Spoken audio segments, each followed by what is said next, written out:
per evangelica dicta deleantur nostra delicta. Podem sentar um pouquinho.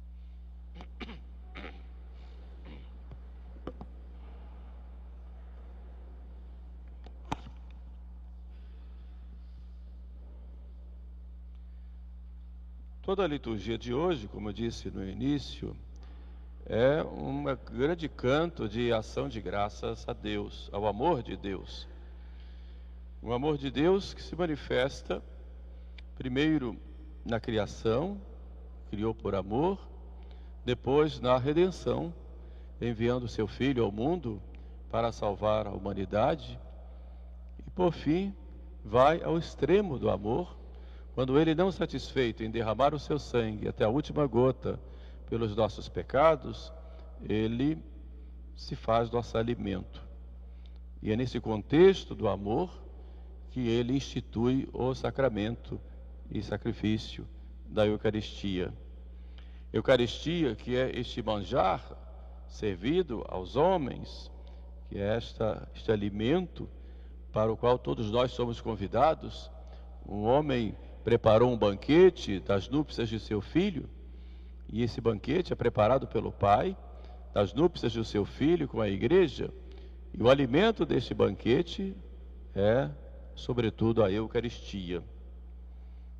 A Eucaristia que contém, por um lado, o dom grandioso do amor de Deus, e por outro, o grande mistério, o grande mistério deste amor. Primeiro, a Eucaristia é um dom de Deus, um grandíssimo sinal do amor de Jesus Cristo, Deus humanado. Santa Catarina de Sena, numa das suas orações, dizia: ó Trindade Santa e Eterna, ó fogo e abismo da caridade. E dirigindo-se a nós, Santa Catarina pergunta: ó homem, o que foi que Deus te deixou? Deixou-se tudo de si, todo Deus e todo homem, velado, escondido na brancura do pão. E o que levou a isto? E ela mesma responde: nenhuma outra coisa que a caridade. E é nesse contexto do amor que Jesus institui na última ceia o seu sacramento, que é chamado por São Tomás de Aquino Sacramentum Caritatis, o sacramento do amor de Deus. Tendo amado os seus, disse São João, que estava presente na última ceia, os amou até o fim. E era tão grande o seu desejo de entregar-se por nós na Eucaristia, e entregar-se e unir-se a nós na Eucaristia, que ele na última ceia diz: eu desejei ardentemente comer essa Páscoa convosco.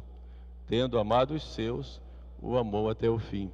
É este amor que Cristo revela a cada um de nós quando ele institui o sacramento da Eucaristia, quando ele renova o sacrifício no altar e se dá a nós em alimento. Minha carne é verdadeiramente comida e meu sangue é verdadeiramente bebida. Ele quer ser o nosso alimento. São João disse na epístola que nós somos tirados da morte para a vida. Mas o que alimenta esta vida é a Eucaristia, é o próprio Jesus. Ele salvou toda a humanidade morrendo na cruz, mas ele quer se unir a cada um singularmente através deste sacramento. Permanece em mim e eu nele. E ele nos promete, nos faz uma promessa: e eu o ressuscitarei no último dia. Portanto, a Eucaristia é o dom do amor de Deus que alimenta a nossa vida e nos prepara, e é para nós semente de ressurreição. Assim como nós nos alimentamos de Cristo vivo, como está no céu, Cristo ressuscitado se une a nós e nós nos tornamos um só nele, permanece em mim e eu nele. Ele já nos promete, como a Eucaristia, de nos levar à ressurreição no último dia. E este corpo nosso mortal, que recebe o Jesus Cristo ressuscitado e vivo, este corpo mortal, ele se revestirá da imortalidade. E isso será, com a vitória sobre a morte, e será na ressurreição do último dia. E o que nos prepara essa ressurreição para a vida eterna, com Cristo em Deus, é exatamente esse sacramento do amor, o sacramento da Eucaristia. Cristo nos ama e quer se unir a cada um de nós, e espera de nós este amor. Ele dá amor e pede amor. E diante desse grande dom do amor de Cristo para conosco, nós nos prostramos, até envergonhados, porque nós somos tão mesquinhos, dividimos tanto o nosso amor com as criaturas, somos tão levados a nos distrairmos deste amor, a não darmos a devida atenção a este amor. Pelo contrário, quantas vezes nós deixamos a Eucaristia por um momento de prazer, por uma situação que nos afasta de Deus, por causa de nós mesmos. Isso ocorre quantas vezes? É não só uma ingratidão, mas é também algo que fere o coração de Jesus, que tanto nos ama e que tanto nos mostra esse amor no dia a dia. Portanto, quem dá amor, pede amor. E é isso que Cristo quer de nós. Tendo amado os seus, os amou até o fim. E o que darei em troca desse amor? O profeta rei Davi dizia: Quid retribam Domine, pro omnibus quae retribuit mihi. O que retribuirei ao Senhor por tudo que Ele me fez? Calicem salutaris accipiam, et nomen Domini invocabo. Eu receberei o cálice do Senhor e invocarei o seu nome sempre na minha vida. Então a nossa resposta a este amor é ter essa sede constante de estar aos pés de Jesus e de recebê-lo e de estarmos com Ele. Aí ocorre, nessa intimidade da recepção do sacramento, ocorre já o céu, a vida eterna já acontece ali. Os santos consideravam o paraíso na terra o momento em que se recebe Jesus. É um mistério, pois, de amor, mas é também um mistério de fé, mysterium fidei. Nós dizemos na hora da consagração, o mistério da fé. Um Deus que depois de se fazer homem, Ele se faz de modo inaudito, extraordinário, do seu corpo e do seu sangue, a nossa comida e a nossa bebida. Minha carne é verdadeira comida, meu sangue é verdadeira bebida. É um grande mistério. Um canto de Santo Tomás, muito antigo, nos coloca: ó sacrum convívio, in quo Christus sumitur. Ó sagrado banquete no qual nós consumimos Cristo. Mens impleto gratia, et futura gloria nobis pinos datur. Nos enche interiormente da graça e já nos prepara para o penhor da vida futura, que é a vida eterna. E diante desse grande mistério de um Deus que se esconde na hóstia branquinha, nós devemos em primeiro lugar crer. Por isso nos prostramos diante dele. Os magos diante de Jesus, prostrando-se, o adoraram. E nós, diante da hóstia consagrada, nós nos prostramos e adoramos. Ó sacrum convívio. Eu vos adoro, Senhor, da sagrada hóstia. Como os pastorinhos em Fátima: meu Deus, eu creio, adoro, espero e amo-vos. Peço-vos perdão para os que não creem, não adoram, não esperam e não vos amam. Eu vos adoro, eu vos adoro, eu vos adoro, Jesus.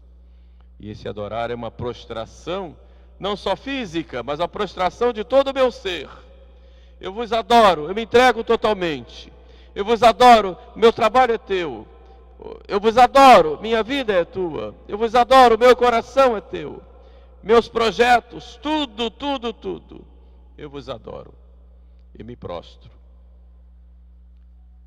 E essa adoração nos leva a termos um grande zelo pela Eucaristia.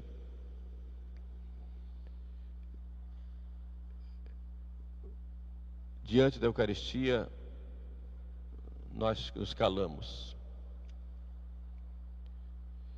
Nos calamos.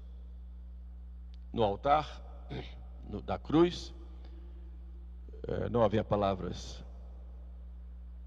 só dos inimigos. E Jesus falava, mas os ouvintes, os assistentes, Maria não falou. Aquelas mulheres piedosas não falavam, João não falava. Diante do altar da cruz, o ato já fala por si. Assim também diante da Eucaristia. Jesus nos fala no seu silêncio do sacrário. Muitas vezes tão abandonado.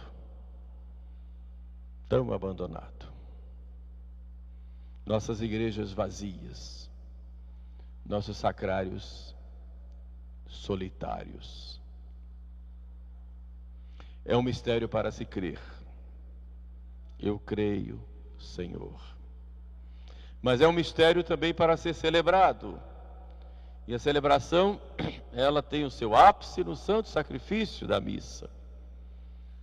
E o santo sacrifício da missa é o sacrifício de Cristo com a sua igreja, que é o seu corpo místico. Ele se oferece ao Pai conosco. Por isso é importante para o nosso bem espiritual uma participação ativa e frutuosa, de acordo com a igreja, deste sacrifício. E essa participação, quando se fala ativa e frutuosa, muitos entendem mal e acham que ali é uma assembleia que concelebra. Não é nesse sentido. Isso é um erro, ou até perigoso, no mínimo perigoso dizer. Na realidade, o sacerdote é Cristo. E ali, o sacerdote ordenado no altar age in persona Christi capitis, na pessoa de Cristo cabeça. É ele quem celebra. A comunidade, os fiéis em geral, participam dessa celebração no seu sacerdócio comum, mas é uma participação apenas. E deve ser uma participação ativa, no sentido de o que é a participação ativa na missa? A participação ativa é, em primeiro lugar, unir as intenções de cada um de vocês às intenções do sacerdote, que são intenções de Cristo. Então a participação ativa, ela é interior, em primeiro lugar. Quando se fala em participação ativa, não significa todos vão subir ao altar e vão celebrar com o sacerdote, como muitos têm essas ideias. Não. Participação ativa, ela é interior. A intenção de cada um de vocês deve ser deve unir a intenção à intenção do sacerdote. Aí pode colocar seus pedidos, seus agradecimentos e tudo mais, porém essa participação é unir-se de modo interior ao sacrifício que está se realizando no altar. Não é outra intenção. Então isso é a participação ativa, que depois vai ter suas consequências, ou seu modus operandi, nas palavras e gestos que nós devemos fazer. O sacerdote, como sacerdote ordenado, é claro que ele que celebra, mas os fiéis participam também com os seus gestos, conforme vocês estão participando agora sentados, escutando. É uma maneira de participar. Não participaria se ao invés de escutar a homilia ficasse olhando mensagem no celular. Não participaria. Se ficasse, por exemplo, se distraindo com outras coisas, propositalmente, voluntariamente. Participação ativa nos gestos, o sentar, o se levantar, o ficar de mãos postas, por exemplo, na hora do Pai Nosso, ou ajoelhar-se nas horas devidas, responder às palavras daquilo que é próprio para cada um. E isso é participação ativa. E é frutuosa na medida em que, e vai ser frutuosa na medida em que eu uno as minhas intenções, as intenções do sacerdote, que são as intenções da igreja. Este é o sentido verdadeiro da participação ativa. Muitos acham que participar ativamente é bater palmas, dançar, pular, virar cambalhotas, levantar-se, fazer misuras. Não, isso não é participação ativa, isso é teatro e muitas vezes desrespeitoso, porque a missa não é um show, a missa não é para entreter as pessoas, a missa não é um lugar de divertimentos, a missa não é para me agradar, a missa é para Deus, e nós participamos do culto a Deus, não o culto ao homem. Aí está um grande erro de muitos meios católicos hoje, de acharem que quanto mais agradável a missa, mais bonita, melhor era fixa. É um erro. O sacerdote age em persona Christi. Ele é o Cristo que está ali no altar, que oferece o sacrifício. Ele não é um animador de auditório, de uma plateia em que ele fica à frente, balançando seus braços, gritando, chamando a atenção, dançando, fazendo mesuras, para que todo mundo se divirta. Não é isto. Missa não é isto. Missa é o sacrifício do Calvário tornado presente no altar. Então a participação ativa e frutuosa não consiste em pulos, danças, palmas e etc. Muito pelo contrário, isso desvirtua o próprio sentido do sacrifício.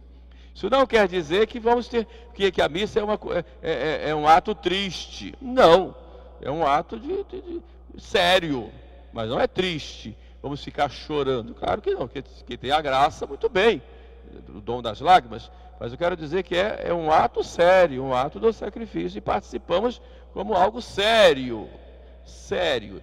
Se diante da sarça ardente, Moisés chega e Deus diz para Moisés: tira as tuas sandálias, porque o lugar onde pisas é sagrado, muito mais diante do Calvário que se realiza no altar. Então despoja-te de tudo, e agora é hora do sagrado. E nós temos a grande graça da missa na forma tradicional, ela prima pelo sagrado. Isso para nós é uma graça muito grande. Podemos todos os domingos participar do Santo Sacrifício, unidos a Nosso Senhor, primando pelo sagrado. E é esse o grande trabalho que nós fazemos dentro da igreja, influenciando, ajudando, esclarecendo, para que as pessoas voltem ao sentido do sagrado na liturgia, que já se perdeu em muitos ambientes. Posso dizer que na maioria. E o próprio povo já perdeu o sentido do sagrado. E por isso há uma busca muito grande dos fiéis daqueles lugares em que o sagrado é colocado em destaque. E é exatamente isso que faz a missa. Então, esse mistério da Eucaristia deve ser um mistério celebrado com essa participação ativa e frutuosa, respeitando e tendo a primazia do sagrado, porque estamos ali, ó sacrum convívio, ó sagrado banquete, como diz lá o canto que estamos tão acostumados a cantar. Depois, estando preparados, nós vamos nos unir a Nosso Senhor, e faz parte também desse mistério celebrado, receber a Eucaristia, comungar. E para comungar, e todos nós precisamos da comunhão. São Francisco de Sales, ele é muito claro nesse sentido. Todos precisam da comunhão. Todos. Os santos para serem mais santos, e os pecadores para se tornarem santos. Agora a igreja coloca algumas condições para que seja protegida a sacralidade e o respeito ao Senhor que nós vamos receber. Por isso não podemos ir recebê-lo como inimigo. E o que nos faz inimigos dele é o pecado grave, o pecado mortal. Faz as pazes com ele e vai recebê-lo. Por isso, se está em estado de pecado mortal, deve se confessar antes. Vá lá fazer as pazes com ele, para recebê-lo em sua casa. Então, prepare sua alma. Se está em estado de graça, ótimo, faça sua preparação. A própria missa já prepara a pessoa para receber nosso Senhor. Então, tem que ter essa preparação espiritual e o desejo ardente de recebê-lo com fé, com confiança e, sobretudo, com muita humildade. Por isso, antes de vir ao altar, à mesa de comunhão, procure aí se preparar com humildade. Senhor, eu desejo você receber em meu coração. Eu sei que não sou digno. Senhor, é ardente o meu desejo de me unir a vós, Senhor. Quero ficar convosco durante toda a minha vida. Prepara meu coração para vos receber agora em minha casa, porque eu quero me unir a vós. Então, essa preparação espiritual, com um ato de desejo, de fé, de humildade, de confiança, isso cada um aqui pode fazer pessoalmente antes de comungar. E depois se aproxime com fé, com devoção, com respeito. Durante a fila de comunhão não é para ficar olhando para os lados, conversando com um e com o outro, cumprimentando o vizinho. Nada disso, com respeito. Venha com as mãos postas, que é um sinal de fidelidade a Deus. Venha. Procure as mulheres estarem com véu. Evidentemente, é o costume, sendo possível, todas de véu. Vestidas decentemente, sem decotes, de mangas. É uma tradição nossa as mulheres virem de saia ou vestidos abaixo dos joelhos. É claro que isso, quem não tem ainda, vá providenciando, que é importante.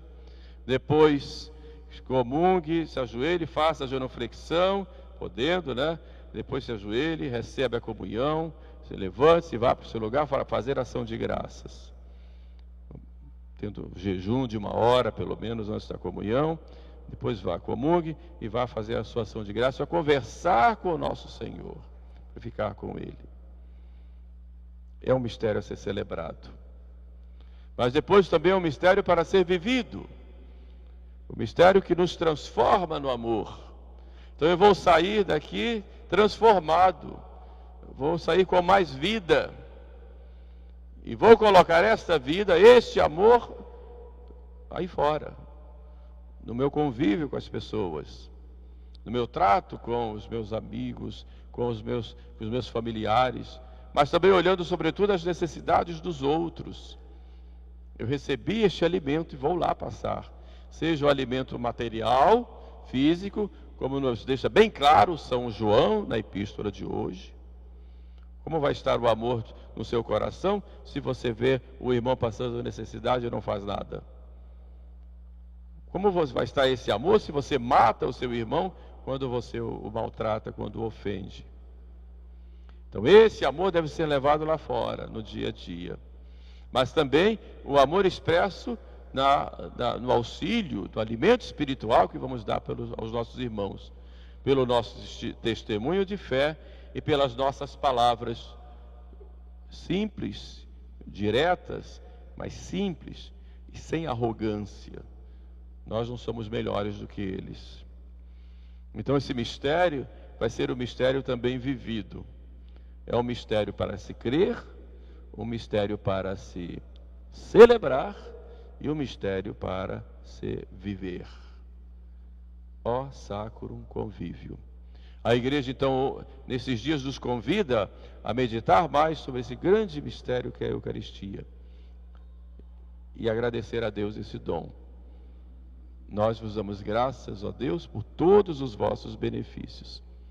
Vós que viveis e reinais por todos os séculos dos séculos. Amém.